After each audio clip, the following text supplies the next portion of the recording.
오늘은 베델교회 65주년 기념주일이 창립 기념주일입니다. 우리 교회가 벌써 환갑을 넘어서 이제 칠순을 바라보게 되었습니다. 사람이 이 나이쯤 되면 원숙해지죠. 그리고 성숙되어집니다. 우리 교회도 수많은 사건들을 경험하고 세월의 풍파를 겪어왔습니다. 이 과정에서 하나님께서 우리에게 주신 묵직한 역사 그리고 빛나는 지혜가 우리에게 있습니다.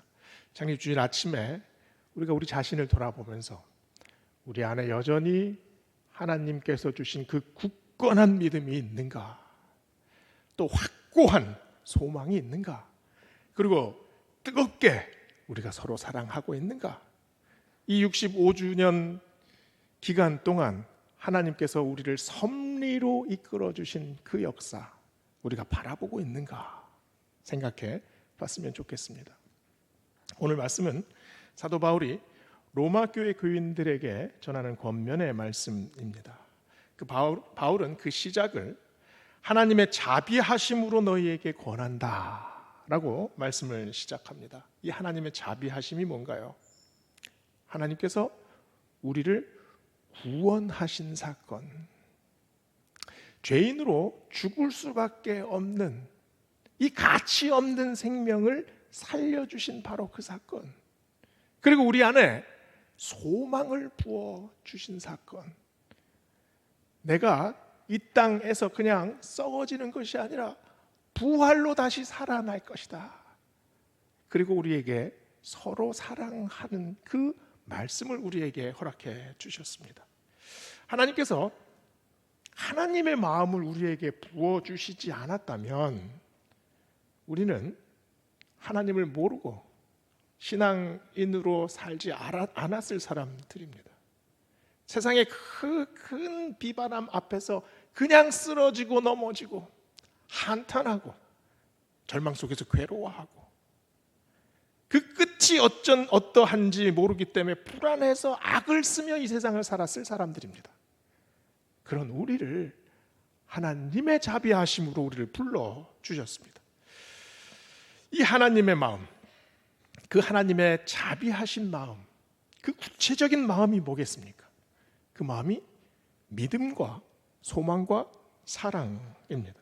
오늘 본문을 읽어보면요, 믿음과 소망과 사랑에 대해서 구체적으로 이렇게 구분해서 명확하게 말씀하시지 않습니다.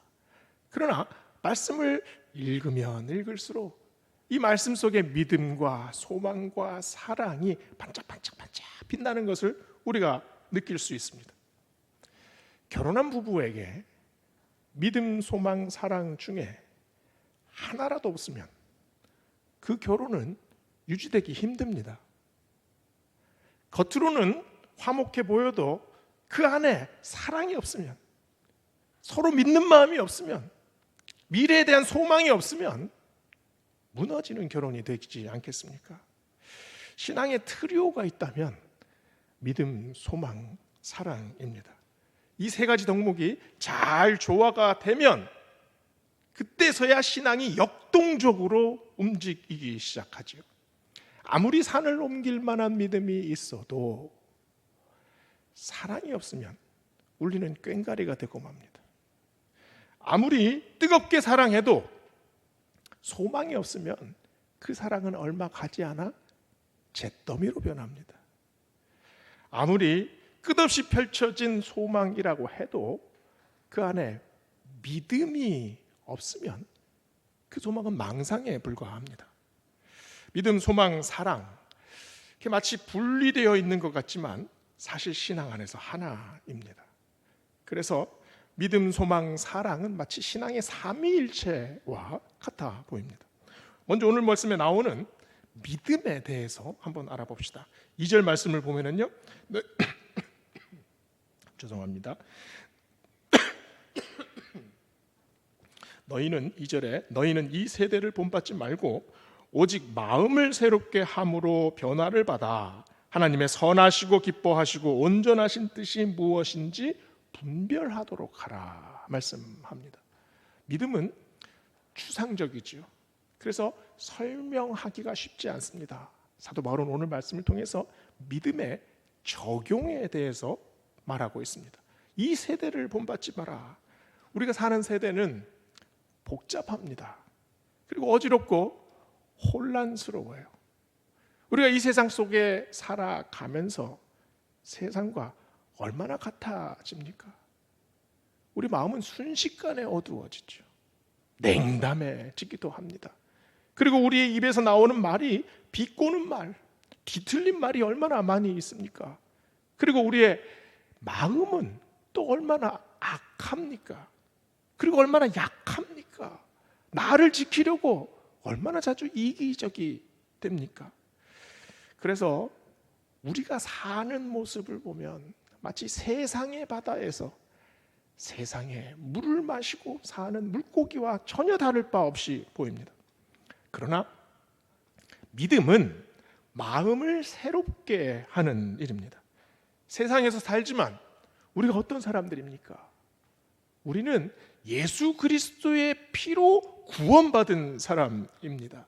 지금도 그 십자가의 보혈로 우리의 죄악이 계속해서 씻겨나가는 것을 우리가 경험하지 않습니까? 마음을 새롭게 한다는 것.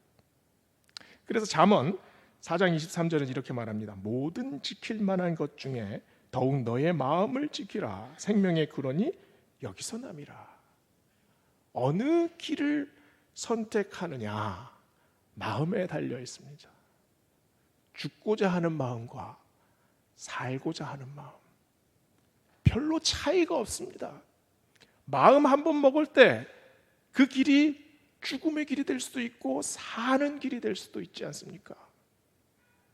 어떤 남편이 그 아내의 요즘 사람들이 이제 심심하면 동영상을 이렇게 핸드폰으로 보지 않습니까? 그래서 아내의 핸드폰을 이렇게 보면서 좀 이상했답니다. 당신 핸드폰에는 왜 교양 강좌하고 설교만 나와? 그랬더니 이 아내가 당신 핸드폰에서는 뭐가 나오는데 내 핸드폰에서는 코미디하고 비키니 사진밖에 안 나와. 이 동영상에 있는 알고리즘을 이해하지 못하는 거죠. 개인의 선호도에 따라서 이게 이 알고리즘이 자동 설정되지 않습니까? 우리의 마음도 그러합니다. 우리의 마음도 내가 인식하지 못하는 순간에 마음의 방향이 자동 설정돼요. 그런데 이 자동 설정을 우리가 마음대로 이 마음의 알고리즘을 우리가 마음대로 조종할 수가 없지 않습니까? 마음을 새롭게 하는 그 동력은 어디서 나옵니까? 그리스도께서 나를 확실하게 붙잡고 있다는 확신이 있는 사람은 그 마음을 주님께서 이끌고 가신다는 것을 느낍니다. 그래서 오늘 말씀을 보면 세상 속에서 하나님의 선하시고 온전하신 뜻을 분별하라. 내 마음속에 계속 울림이 있습니다.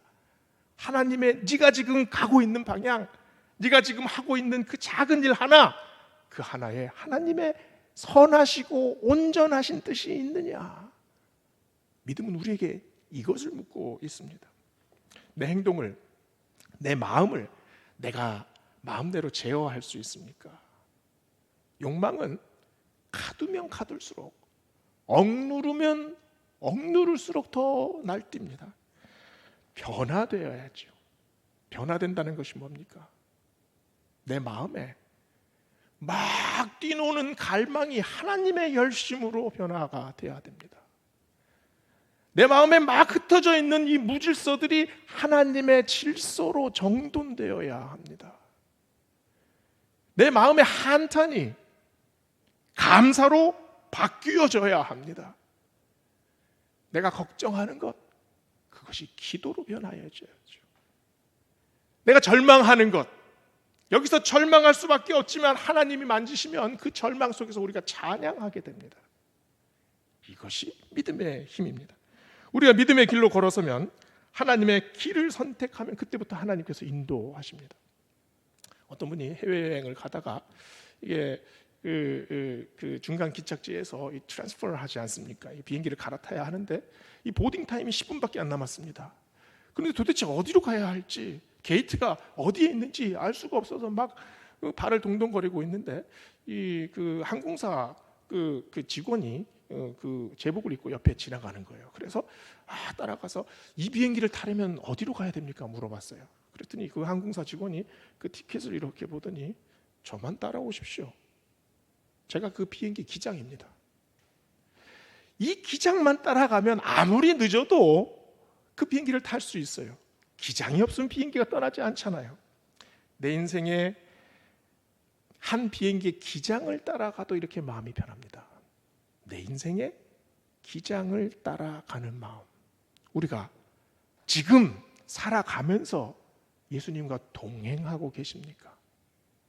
그저 말로만 동행한다는 것이 아니라 내 삶의 순간순간 가장 어려운 고비 그때마다 하나님께서 나를 붙드시는 그 능력을 경험하고 살아가고 있습니까?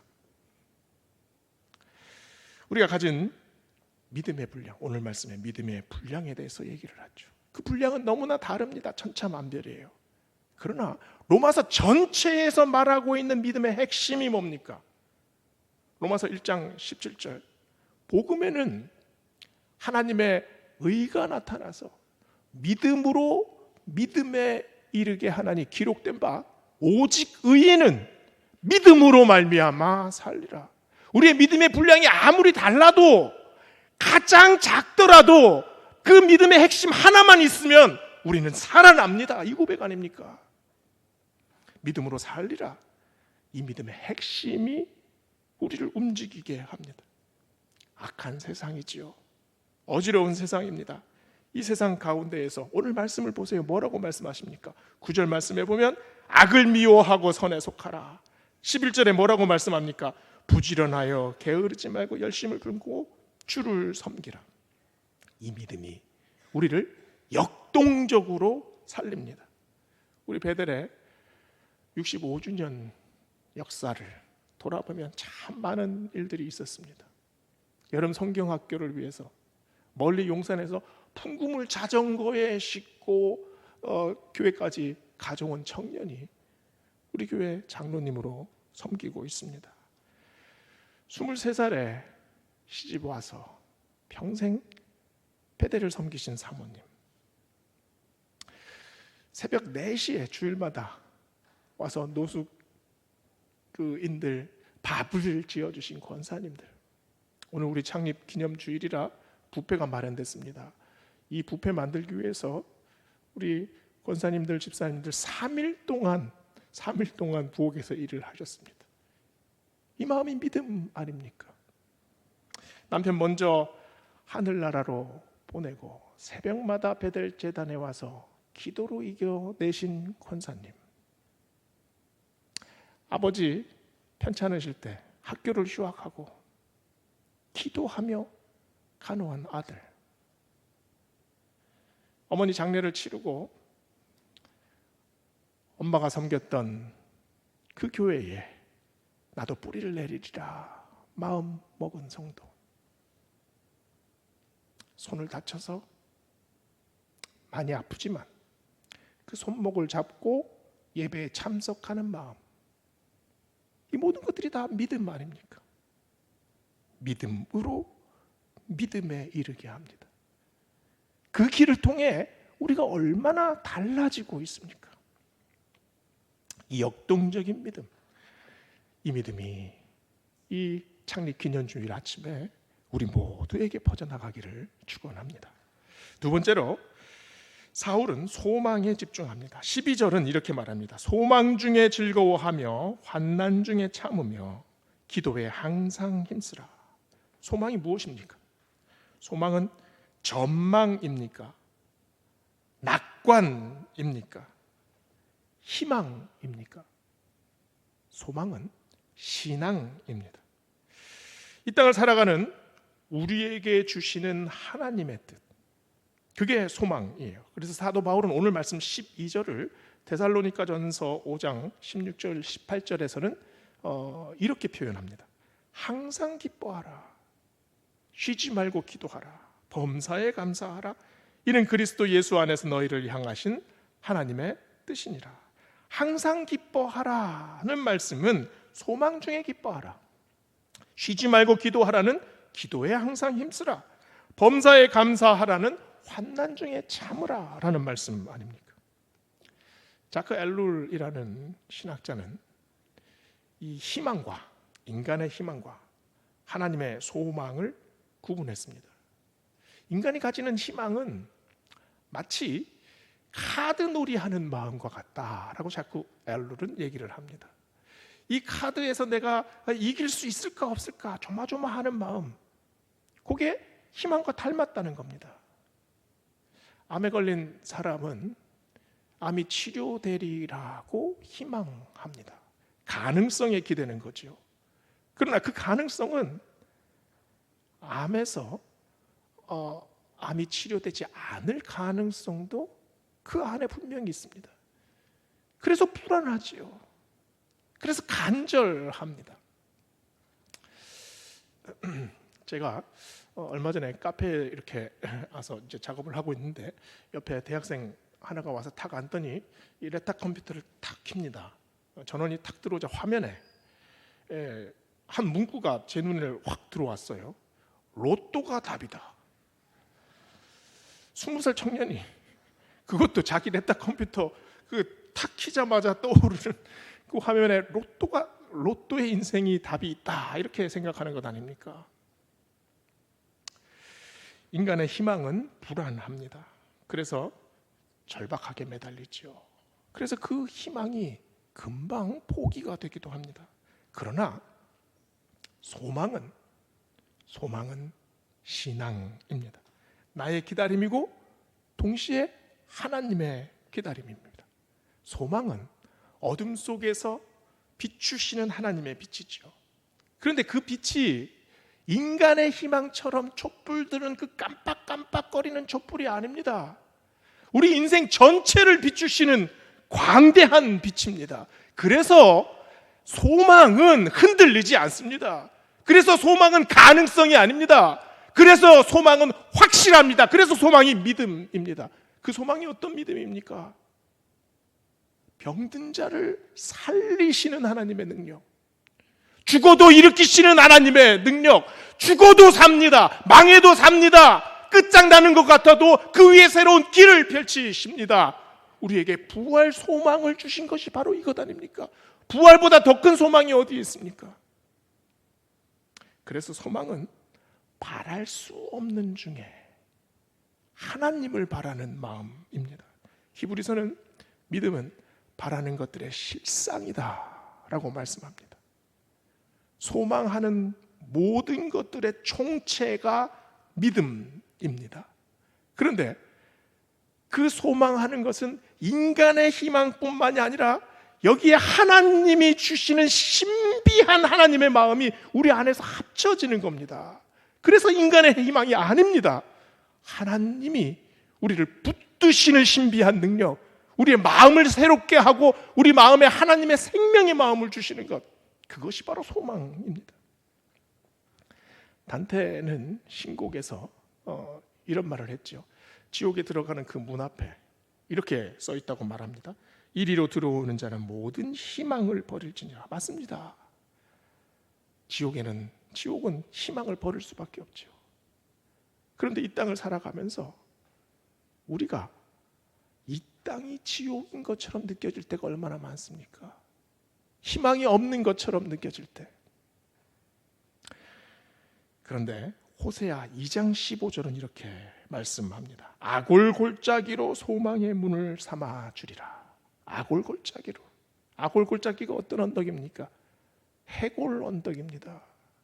시체들을 넣어놓는, 내버리는 그런 골짜기입니다. 그 아골골짜기가 골고다 언덕 아닙니까? 그 아골골짜기 위에 십자가를 세우셨습니다. 그 십자가가 바로 우리의 소망의 문 아닙니까?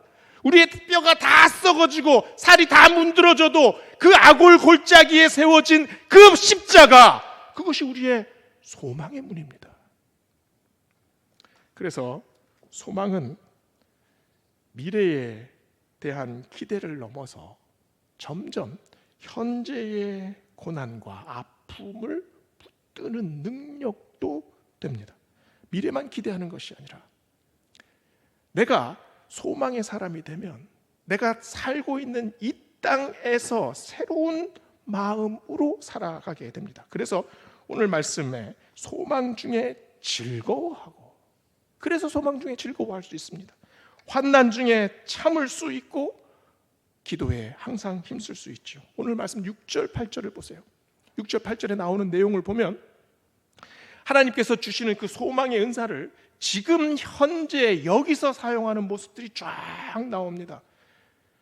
예언하고 가르치는 자는 확신으로 선포합니다. 섬기는 자는 기쁘게 섬기고, 가르치는 자나 위로하는 자나 구제하는 자나 다스리는 자나 긍휼을 베푸는 자나 각자 그 자리에서 최선을 다합니다. 왜 그렇습니까? 그 자체가 아름답고 즐겁기 때문입니다. 소망은 현실에 파묻혀 있는 나의 마음 속에 부어주시는 하나님의 마음입니다. 그래서 소망은 인간의 희망과 다르지요. 바로 하나님이 주시는 용기, 하나님이 우리에게 주시는 새로운 의지, 그리고 마치 다시 들은 것 같은 그 생명을 다시 살리시는 하나님의 마음, 그 마음을, 그 소망을 우리에게 부어주십니다. 오늘 창립기념주일 아침 그 소망이 우리 영혼 뿌리 깊은 곳까지 퍼져나가서 우리 생명을 살리기를 축원합니다. 세 번째로 오늘 말씀은 사랑을 권면합니다. 말씀 곳곳에서 이 사랑을 언급해요. 4절 5절에 보면 우리가 서로 다른 지체이나 그리스도 안에서 한 몸임을 강조합니다. 10절을 보면 형제를 사랑하고 서로 우애하고 존경하기를 서로 먼저 해라 말씀하지요. 13절에도 성도의 쓸 것을 공급하며 손 대접하기를 힘쓰라. 사랑이 믿음과 소망과 다른 점은 어디서 찾을 수 있을까요? 사랑은 실천입니다. 사랑은 혼자 할 수 없습니다. 사랑은 내 삶에서 나타나야 합니다.